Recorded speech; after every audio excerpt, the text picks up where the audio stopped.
Gutted by a July fire, it's a matter of time before the rest of the stately mansion built in 1860 is demolished. But some portion of the Clemens House, complete with cast-iron busts, Greek Revival columns and classic red street Louis brick, will hopefully live on somewhere other than its Cass Avenue address north of downtown. A view of the former Clemens House on Cass Avenue, circa mid-20th century. Photo courtesy of Northside Regeneration. Jim Miners wants the place to be City Museum. He and his crew have been at work for the last 3 weeks salvaging what they can from the mansion built by wealthy Street Louis and James Clemens Jr., a relative of Mark Twain. They hope to reconstruct a small part of the mansion in City Museum, so people can get an idea of just how grand this house was, Miners said. With 8 iron windows topped with Greek Revival busts, some salvaged columns and enough brick from the fire-gutted structure, he said he should have enough to recreate a portion of the house in the downtown museum.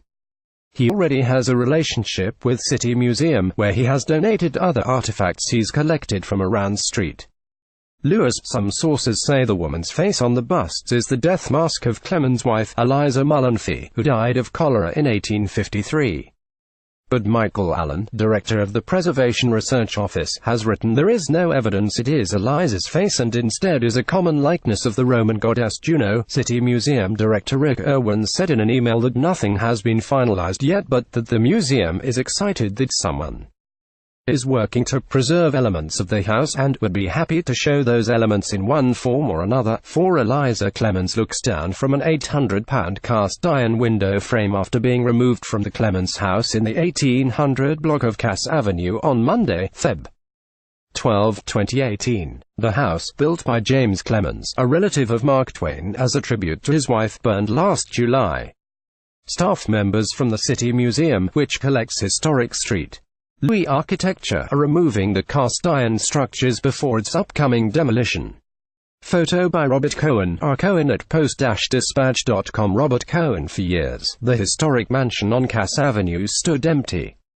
It was acquired by a company affiliated with developer Paul McKee in 2005 and later transferred to his Northside Regeneration Company.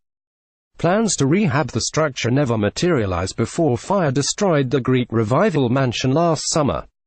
Miners said McKee is donating the artifacts to him and that the developer has been very accommodating. McKee had been issued a demolition permit last month but said he wanted to save the more fragile pieces of architecture before tearing the rest down. Some distant relatives of the Clemens family have contacted McKee about obtaining some of the busts. He said he will be preserving those and as many bricks and other artifacts as possible for whatever we rebuild on this site. This didn't happen by accident, McKee said. The idea was trying to hang on to as many of these artifacts as we could. As for Miners, he is salvaging the mansion at his own cost. He hopes to recoup some of the expense with a GoFundMe campaign.